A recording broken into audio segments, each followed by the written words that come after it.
I need to tell you my story before I even die. I feel as if I can be killed by these demons that chase me day and night. In my house, there are dogoloshis that walk around when my husband is at home, when he is not at home. I can be serving food for my husband, and when I am about to give him the food, then I can see him that right next to my husband, there is a Togoloshi that will be sitting, getting ready to eat with my husband.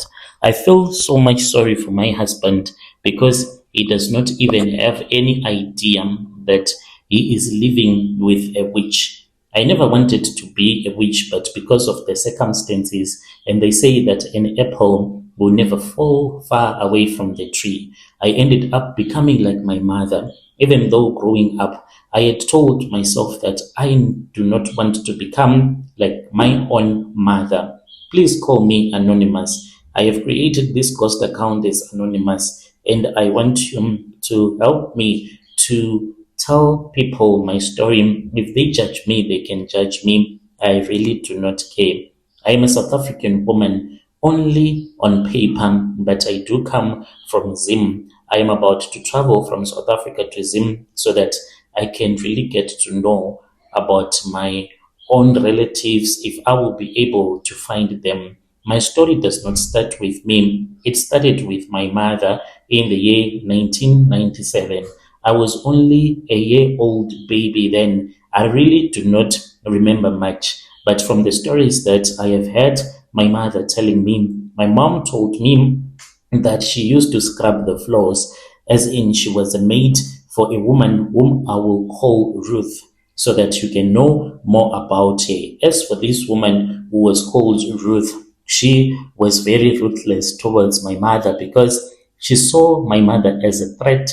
My mother had a very beautiful body, and I also inherited the beautiful body that my mother had, and she was being mistreated by her boss lady. My mother said that it was as if she saw her as a zombie simply because she was from Zim. She would not give her salary on some occasions. She would give her money that was not enough. And this was the reason as to why when my mother's friends, whom she came with from Zim, when they returned back home, because my mother told me that she and her friends, they would come to South Africa, they would work for about 3-4 years, and they would return back to Zim, and they would be walking even in the Kruger National Park, because back in those days it was very difficult to walk. Public transport was not that much available as it is right now. There were only trucks, less bus that were coming to South Africa.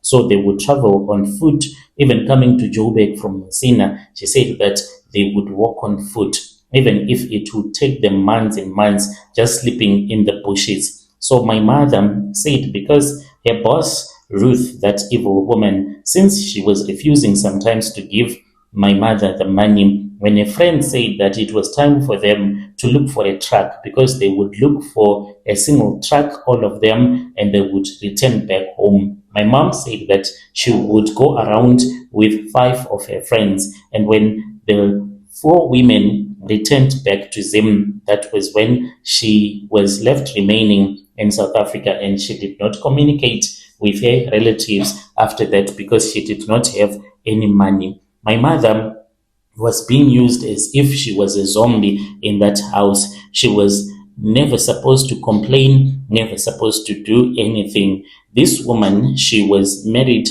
to a mine manager. He was black, he was from Mpumalanga. And my mother told me that the man who later became my stepdad was always looking at him with those eyes like, I really love you and I want to protect you from my wife. My mother then told me that they started an affair in the very house that Ruth had built. When Ruth found out, she did not fire my mother. She wanted her dead. She had hired some people from the hostel who were supposed to shoot my mother, and it will be case closed. She was so heartless that she wanted to kill me as well, yet I was still very young. She threatened to have her arrested and to be taken care of by the men at the mine hostel. My mother was fast. She was a fast thinker. That is how she had survived all these years in South Africa. My mother knew that if she goes to police, she can even end up in the hands of the police that were going to shoot her. Because as for Ruth, she had so much money. And then she went to a Malawian Sangoma who lived in a shack that was close to the mine hostel. So there was an illegal settlement close to the mines, and that was where a lot of foreigners were staying. So she went to that Malawian Sangoma. My mother then told me that this Malawian Sangoma gave him something that she was supposed to use in the food that she would give to him, Madam Boss. My mother said to that Sangoma, how is it possible that I can be able to cook food for a woman who knows that I have been sleeping with her husband? Do you think that it is going to be possible? It won't be possible. She won't even let me touch anything that she will put to her mouth. But this Sangoma told my mother to lie down. My mother told me that this Sangoma, after he had made my mother to lie down, then he slept with my mother, and after that he shaved my mother's private part and gave him the pubic hair, and he told my mother to go and to throw the burnt pubic hair at the gate where she used to stay at Ruthie's house. And that was when my mom returned back to the place where she was staying with her other friend.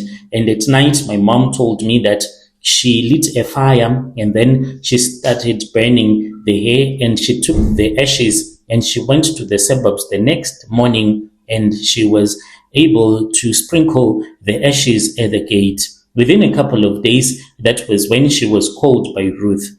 When she was called by Ruth, Ruth apologized to my mother for suspecting things that were not there, and she allowed my mother to return back home. When she returned back to work for Ruth again, that was when she returned back to that Sangoma who told my mom to use the other mutim that he had given her previously. Each and every time when she would have finished cooking, she would serve Ruth in her own plate, the husband in his own plate, and she would be eating in her own plate.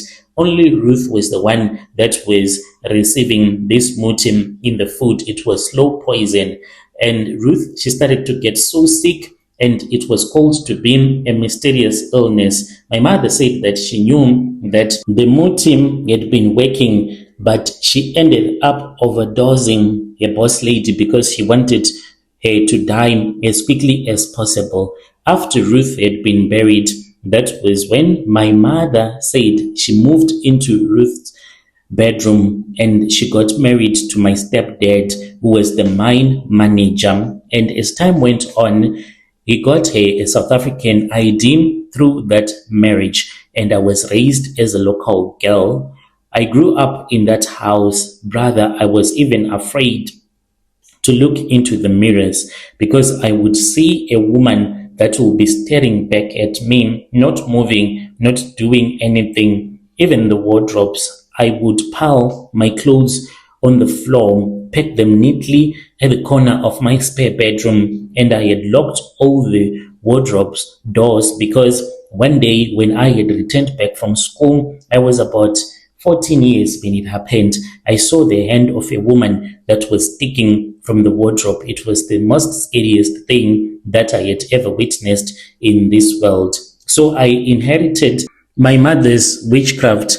My mother, because she was so beautiful, when my stepfather started to upgrade my mother, there was one thing that he had not thought much about, that now he had given my mother the opportunity to meet other rich guys. So my mother, she started to date other rich men. So I learned everything from my own mother, cheating, doing anything. I learned it from my own mother. As I grew up, my mother, she had already spoiled me because she came from a very poor background. She did not even care about me attending school every day. She would be like, you will go to school when you want to, my daughter. So I can say that I was a spoiled girl. I failed school and I was just lazy to read.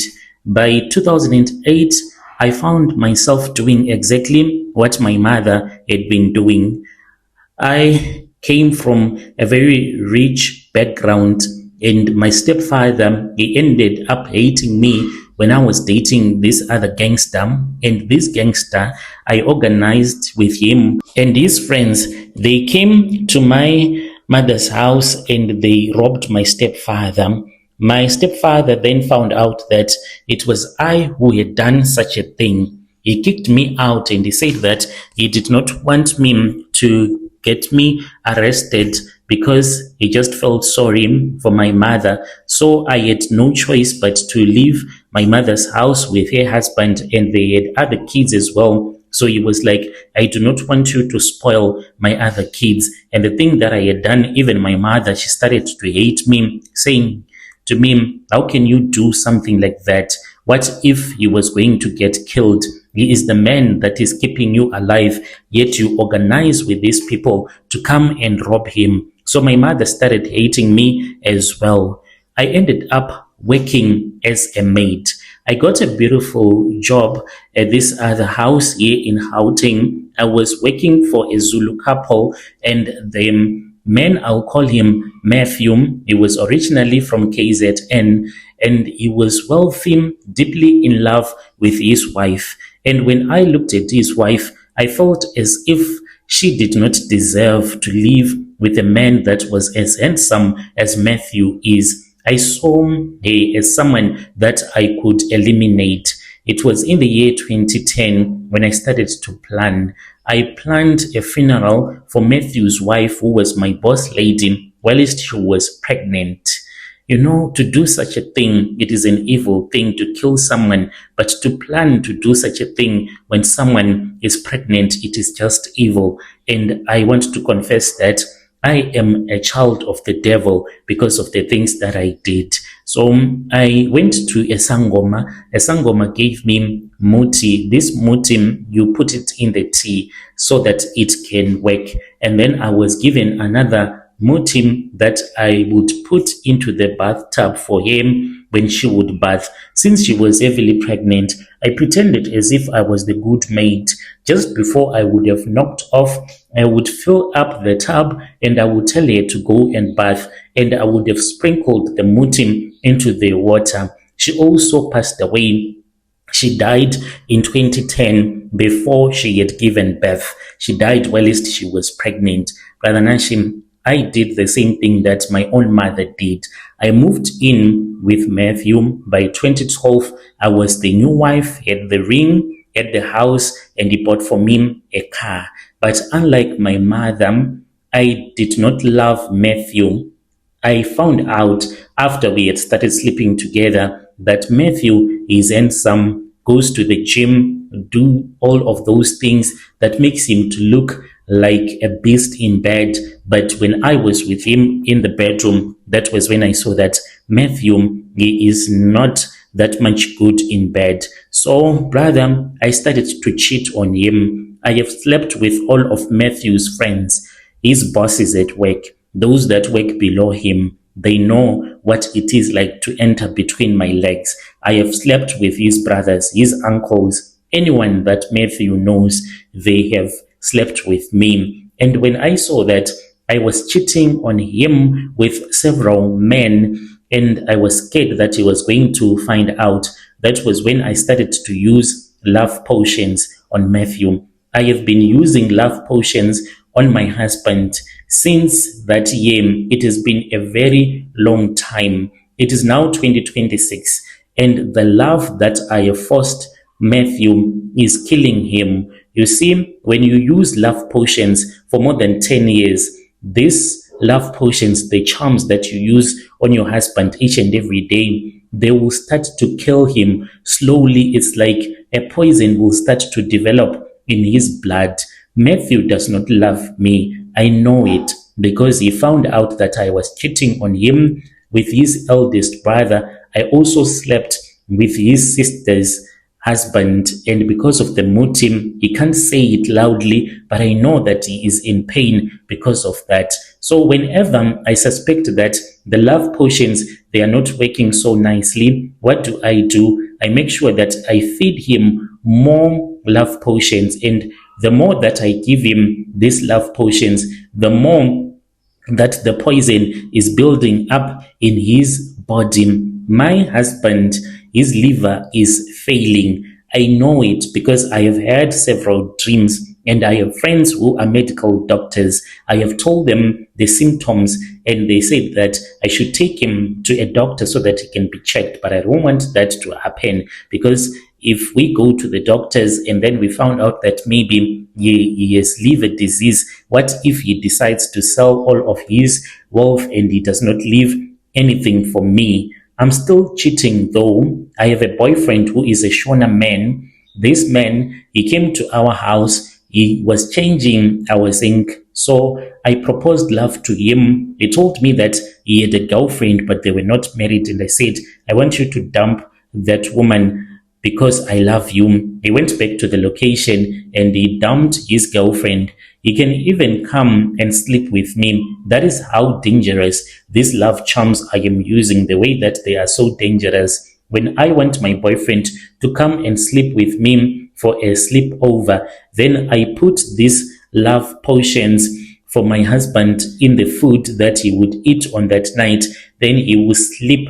He won't even wake up. He won't even know that I am busy sleeping with another man in another bedroom. This man, even if when he say that he wants to go to Zim, I give him money. I can send money to him every month. This is the money that belongs to my husband. I am living a double life. I am a South African wife who is not even faithful at all to her husband, and on top of that, I am busy bewitching my poor husband. Every time when I look at my husband, sometimes I wonder if I should stop using the love potions so that I can see if he truly loves me, but I can't do that. Here is my dilemma, Brother Nashi. My husband, he has a massive life insurance policy, I'll say with clientele.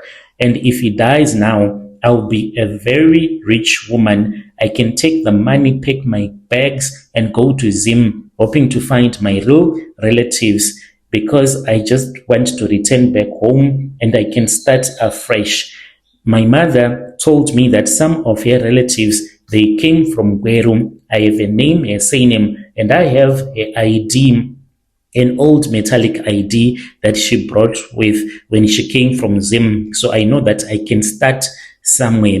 But am I supposed to increase the love potion so that my husband can quickly die? You know, life insurance, what it is like. If they suspect that maybe you did something for your partner to die, they won't even pay out as quickly as possible. So I'm just waiting for the love potions to do their own thing. I'll be in the comment section. To those that want to judge me, you can judge me all that you want.